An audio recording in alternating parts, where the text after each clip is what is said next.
जय श्री कृष्णा। राधे राधे। एकादशी के व्रत के पारण के दिन तुलसी माता और लक्ष्मी माता की कथाओं को सुनने से ही व्रत पूर्ण माना जाता है और भक्तों की समस्त मनोकामनाएं पूर्ण होती हैं। तो जिन लोगों ने व्रत नहीं भी रखा था उन्हें भी द्वादशी के दिन तुलसी माता की कथाओं को सुनने से धन संपत्ति और अनंत शुभ फलों की प्राप्ति होती है। तो आइए भगवान श्री लक्ष्मी नारायण जी के चरणों का ध्यान करते हुए इन कथाओं को सुनते हैं। बोलिए श्री राधे कृष्ण भगवान की जय। आइए सुनते हैं तुलसी माता की संपूर्ण कथाएं। सावरणी मुनि की पुत्री तुलसी अपूर्व सुंदरी थी।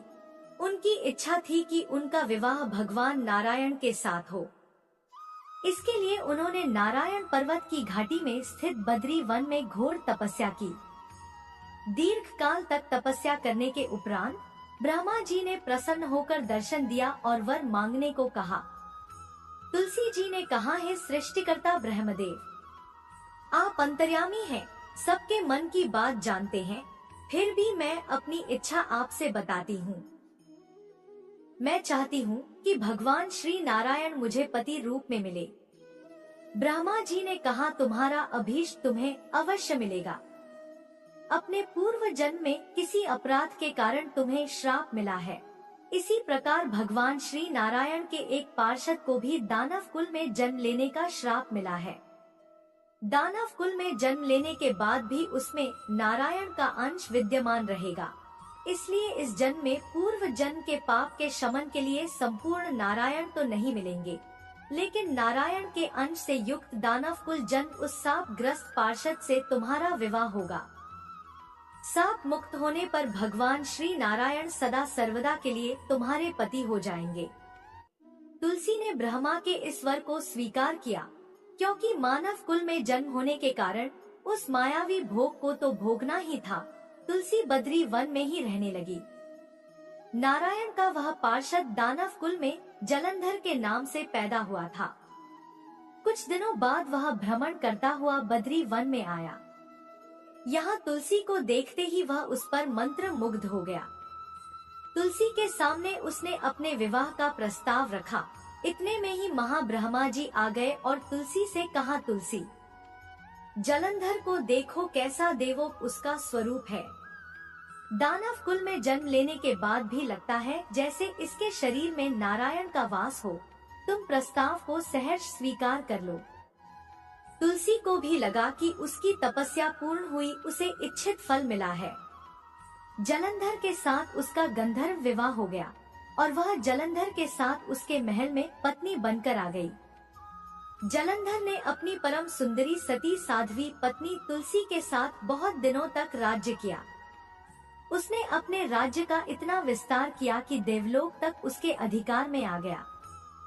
स्वर्ग का सुख भोगने वाले देवताओं की दशा भिखारियों जैसी हो गई।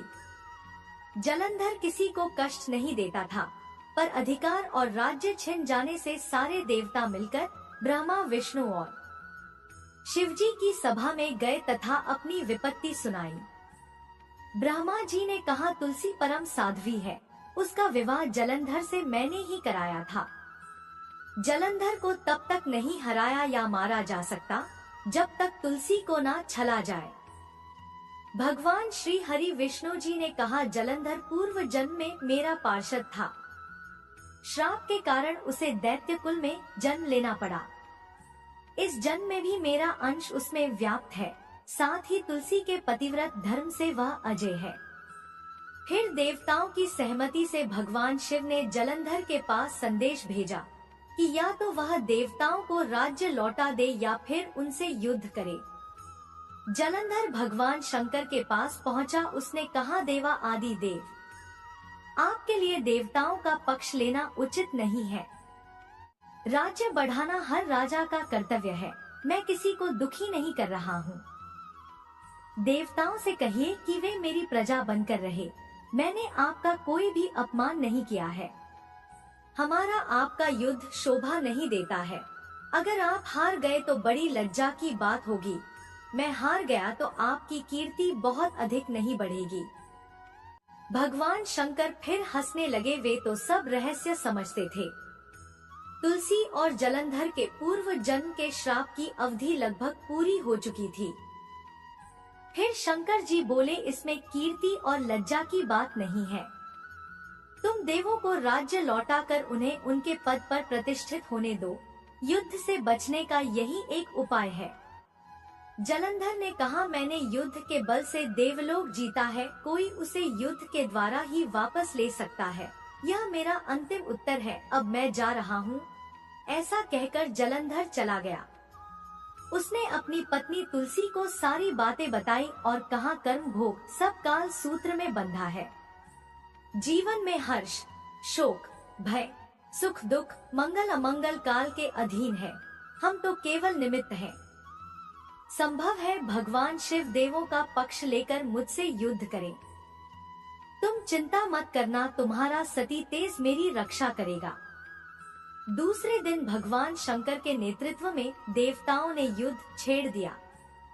जलंधर ने भीषण बाणों की वर्षा कर उनका वेग रोका। उसके प्रहार से देवता डगमगाने लगे। उसने दानवी शक्ति का प्रयोग कर मायावी युद्ध आरंभ किया। युद्ध स्थल पर वह किसी को भी दिखाई नहीं देता था, पर उसके अस्त्र शस्त्र प्रहार कर देवों को घायल कर रहे थे। देवगण अपने अस्त्र चलाएं तो किस पर चलाएं? क्योंकि कोई शत्रु सामने था ही नहीं। कई दिनों तक इस तरह भयंकर युद्ध चला और जलंधर पराजित नहीं हुआ।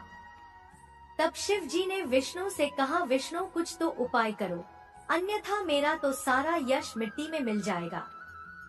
विष्णु जी ने सोचा, बल से तो जलंधर को हराया नहीं जा सकता, इसलिए छल का सहारा लेना ही पड़ेगा। उन्होंने तुरंत अपना स्वरूप जलंधर जैसा बनाया और अस्त्र शस्त्र से सुसज्जित हो तुलसी जी के पास पहुंच गए और बोले, प्रिय मैं युद्ध जीत गया, सारे देवता भगवान शंकर समेत मुझसे हार गए। इस खुशी में आओ मैं तुम्हें अपने अंग से लगा लूं। पति को प्रत्यक्ष खड़ा देख तथा विजय का समाचार सुन वह दौड़कर मायावी जलंधर के गले से लिपट गई। इस प्रकार पति पत्नी दोनों ने आलिंगन हो खूब खुशी मनाई। पर पुरुष के साथ इस प्रकार के व्यवहार से उसका सती तेज नष्ट हो गया। उसका सती तेज जो जलंधर की कवच के रूप में रक्षा कर रहा था, वह कवच नष्ट हो गया। जलंधर शक्तिहीन हो गया। यह जानते ही भगवान शंकर ने उस पर अपने त्रिशूल से प्रहार किया। त्रिशूल के लगते ही जलंधर जलकर भस्म हो गया। जलंधर के मरने को जानकर भगवान विष्णु अपने असली रूप में आ गए। सामने अपने पति जलंधर के स्थान पर भगवान विष्णु को खड़ा देख तुलसी बहुत विस्मित हुई। उसको पता लग गया कि स्वयं नारायण ने उसके साथ छल किया है। क्रोध में आकर तुलसी जी ने श्राप दिया और भगवान विष्णु से कहने लगी, एक सती स्त्री का सतीत्व भंग करने के अपराध में तुम हृदयहीन पत्थर हो जाओ। विष्णु जी ने तुलसी के श्राप को शिरोधार्य कर कहा, हे देवी, तुम्हारे तथा जलंधर के कल्याण के लिए मुझे ऐसा करना पड़ा। तुम दोनों को श्राप मुक्त करना था। तुम भी अब अपना शरीर त्याग कर तुलसी बिरवा के रूप में जन्म लोगी और मेरी पूजा तुलसी दल से होगी। मैं शालीग्राम पत्थर बनूंगा, मेरे शीश पर तुम आदर से विराजमान होगी। तुम्हारे पति की हड्डियों के चूर्ण से शंख की उत्पत्ति होगी। उस शंख ध्वनि से देवताओं तथा मेरी पूजा आराधना होगी। जहाँ शंख ध्वनि होगी वहाँ मंगल में मैं विराजमान रहूंगा। तुमने पूर्व जन्म में बद्री वन में मुझे पाने के लिए बड़ी तपस्या की थी। अब अगले जन्म में मैं नारायण के रूप में बद्रीनाथ वन में स्थापित होऊंगा और मेरी पूजा अर्चना फल फूल से ना होकर तुम्हारी तुलसी दल से होगी। मेरे शीश पर विराजमान होकर तुम मुझसे भी ऊंचा पद प्राप्त करोगी। बोलिए श्री लक्ष्मी नारायण भगवान की जय। बोलिए श्री तुलसा जी शालिग्राम जी की जय। एक बार माता लक्ष्मी ने भगवान विष्णु जी से पूछा, है स्वामी, तुलसी के पास दीपक जलाने का क्या महत्व है और रोज शाम को तुलसी के पास दीपक क्यों जलाया जाता है? इससे मनुष्य को कौन सा फल प्राप्त होता है? तुलसी के पास दीपक जलाने की विधि क्या है? तथा दीपक जलाते समय कौन से मंत्र का उच्चारण करना चाहिए? कृपा कर आप मुझे विस्तार से बताइए। तब भगवान विष्णु जी कहते हैं, हे देवी, आज आपने समस्त मानव जाति के कल्याण के लिए बहुत ही महत्वपूर्ण प्रश्न किया है। आपके इस प्रश्न का उत्तर देने से पूर्व मैं आपको एक प्राचीन कथा सुनाता हूँ, जिससे आपको सभी प्रश्नों के उत्तर मिल जाएंगे। इसलिए आप इस कथा को ध्यानपूर्वक सुनिए। इस कथा को ध्यान से पूरा सुनने मात्र से ही मनुष्य को 100 वर्षों तक तुलसी के पास दीपक जलाने का पुण्य फल प्राप्त होता है। फिर माता लक्ष्मी कहती है, हे स्वामी, मैं इस कथा को सुनने के लिए उत्सुक हूँ। कृपया आप इस कथा को सुनाना प्रारंभ कीजिए। तब भगवान विष्णु माता लक्ष्मी को वह कथा सुनाने लगते हैं और कहते हैं कि हे देवी, पूर्वकाल की बात है। दक्षिण दिशा में तुंगभद्रा नाम की एक बहुत बड़ी नदी है। इस नदी के किनारे पर हरिहरपुर नाम का एक अत्यंत सुंदर नगर बसा हुआ था। उसी नगर में काशी नाम के एक ब्राह्मण निवास करते थे। वे अत्यंत गुणवान, चरित्रवान, धर्म कार्य करने वाले तथा वेदों के मार्ग पर चलने वाले थे। उन्होंने समस्त शास्त्रों का अध्ययन किया था। उस ब्राह्मण की एक पत्नी थी जिसे लोग दुराचारिणी कहकर पुकारते थे, क्योंकि उसके कर्म ही उसके नाम के अनुसार थे। वह सदैव ही अपने पति को अपमानित करती थी और वह अपने पति के लिए कुवाच्य कहती थी। इतना ही नहीं, वह अपने पति को भयंकर दुख देती थी। पति के लिए कभी भोजन नहीं बनाती थी। उसने अपने पति के साथ कभी शयन नहीं किया, कभी उसके साथ प्रेम से व्यवहार नहीं किया। पति के मित्र या परिवार के लोग घर पर आते तो वह स्त्री उनको अपमानित करके भगा दिया करती थी और स्वयं काम भाव से उन्मत्त होकर निरंतर अन्य व्यभिचारिणी स्त्रियों के साथ घूमा करती थी। उसका मन पति को छोड़कर पराये पुरुषों में लगा रहता था। उसने कभी अपने पति से प्रेम से बात नहीं की, किंतु पराये पुरुषों के संग बैठकर बातें किया करती थी। पराये पुरुषों को मोहित करने के लिए सज-धज कर गांव में घूमने जाया करती थी। कभी कभी वह वन में किसी वृक्ष के नीचे खड़ी होकर सुंदर पुरुषों की राह देखने लगती और किसी दुष्ट पुरुष को मोहित करके उसके संग भोग विलास किया करती थी। एक दिन वह दुराचारिणी स्त्री वन में जाकर एक वृक्ष के नीचे खड़ी हो गई। उसका चित्त काम से भरा हुआ था। वह किसी सुंदरकामी पुरुष की राह देख रही थी, किंतु बहुत समय निकलने के बाद भी उस स्थान पर कोई पुरुष नहीं आया। इसलिए वह अत्यंत दुखी हो गई और प्रियतम की खोज में इधर उधर देखने लगी। उस दिन उसका सारा परिश्रम व्यर्थ हो गया, क्योंकि उस दिन वहाँ से कोई राहगीर नहीं गुजरा। वहाँ पर खड़ी होकर वह नाना प्रकार की बातें कहकर विलाप करने लगी कि आज तो इस मार्ग में कोई भी पुरुष नहीं आया।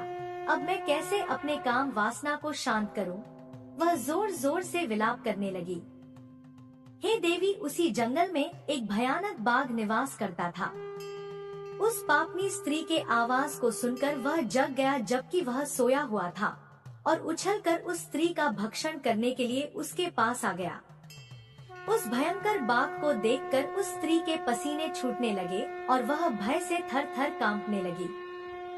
वह स्त्री कुछ करती इतने में ही उस बाघ ने अपने पंजे से उसे घायल कर दिया और वह स्त्री धरती पर गिर पड़ी। धरती पर गिरते ही स्त्री चिल्लाते हुए बोली, अरे बाघ, तू किस लिए यहाँ पर आया है? मुझे क्यों मार रहा है? तू मुझे छोड़ दे। मेरा भक्षण करके तुम्हें क्या मिलेगा?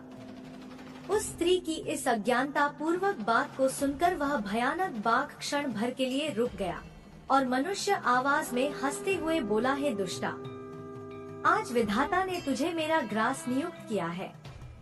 तुझ जैसे दुष्ट स्त्री का भक्षण करना ही मेरा काम है, तभी मुझे इस शरीर से मुक्ति मिलेगी। वह स्त्री कहने लगी, हे बाघ, तुम कौन हो? मुझे सच सच बताओ, तुम्हें किस कारण से बाघ की योनि में जन्म लेना पड़ा और तुम मुझ जैसी स्त्रियों का भक्षण क्यों करते हो? पहले मुझे सारी बात बताओ और फिर मेरा भक्षण करो। फिर बाघ कहने लगा, हे पापिनी, मैं तुम्हें पूर्व जन्म का वृतांत सुनाता हूँ। कि किस कारण से मुझे बाघ बनना पड़ा। पूर्व काल में दक्षिण देश में एक नदी थी और उस नदी के तट पर एक नगरी बसी हुई थी। उस नगरी में मैं निवास करता था। मैं एक ब्राह्मण का पुत्र था और नदी के किनारे बैठकर यज्ञ आदि कार्य किया करता था। मैंने उस जन्म में अनेकों पापियों के लिए यज्ञ किए, उन पापियों के घर का भोजन किया। मैंने धन के लालसा में अनेक पापियों के लिए कार्य भी किए।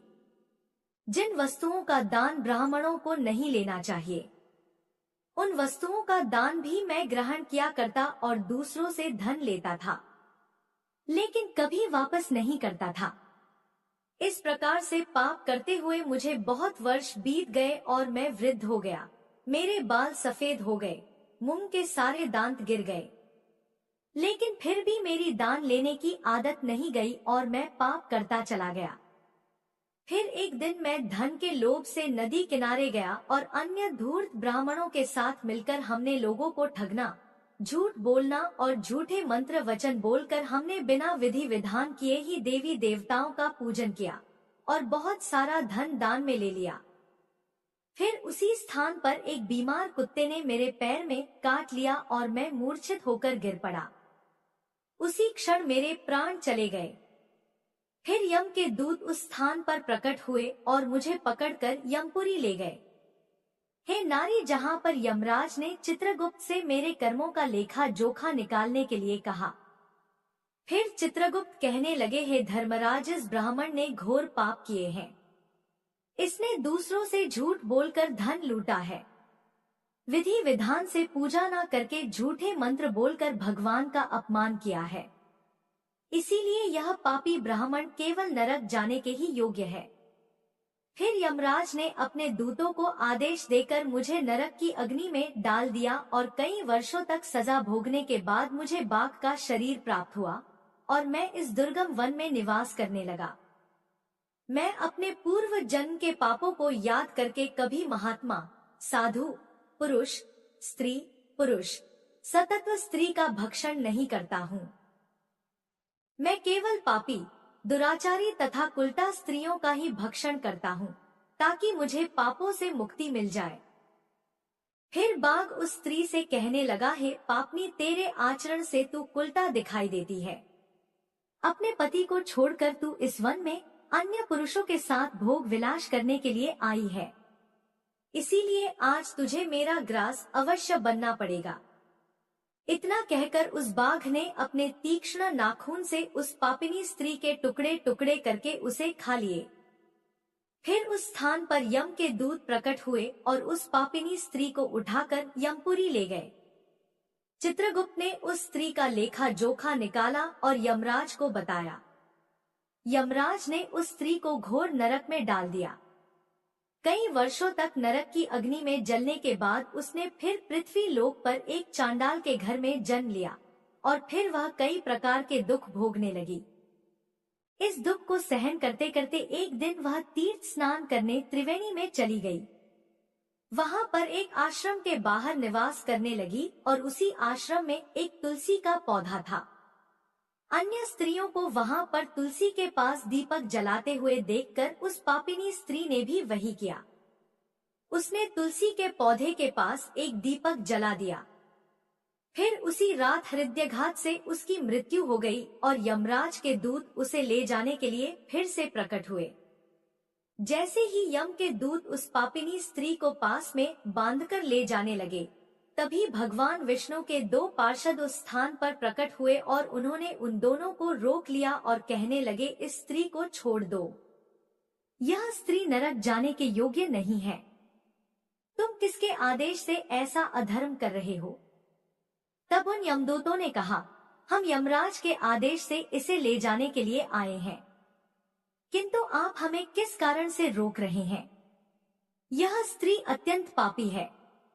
तब भगवान विष्णु के पार्षद कहने लगे, यह स्त्री तो विष्णु भक्त है, यह नरक जाने के योग्य नहीं है। इसने संध्या के समय तुलसी के पास दीपक जलाया है, इसी कारण से इसके समस्त पाप नष्ट हो गए हैं। इसीलिए अब यह नरक जाने के योग्य नहीं है, यह स्वर्ग जाने की अधिकारी बन चुकी है। पार्षदों की बात सुनकर यमदूतों ने उस स्त्री को उसी स्थान पर छोड़ दिया और यमलोक लौट गए। वहां जाकर उन्होंने यमराज को सारा वृतांत सुना दिया। फिर भगवान विष्णु के पार्षद उस स्त्री को दिव्य विमान में बैठाकर स्वर्ग लोक ले गए। भगवान विष्णु कहते हैं, हे देवी, इस प्रकार से तुलसी के पास केवल दीपक जलाने मात्र से ही मनुष्य के सभी पाप नष्ट हो जाते हैं। जो स्त्री नित्य शाम को तुलसी के पास दीपक जलाती है वह सौभाग्यशाली बनती है। उसके पूर्व जन्मों के सभी पाप और ताप नष्ट हो जाते हैं, उसे सुख समृद्धि की प्राप्ति होती है। भगवान विष्णु कहते हैं, हे देवी, हजारों अमृत के घड़ों से नहलाने पर भी श्री हरि विष्णु को उतनी तृप्ति नहीं होती जितनी मनुष्यों के द्वारा तुलसी का एक पत्ता चढ़ाने से प्राप्त होती है। 1000 गौ दान से मानव जो फल प्राप्त करता है वही फल तुलसी पत्र के दान से प्राप्त कर लेता है। जो मृत्यु के समय अपने मुख में तुलसी पत्र का जल पाता है वह संपूर्ण पापों से मुक्त होकर भगवान श्री हरि विष्णु के धाम जाता है।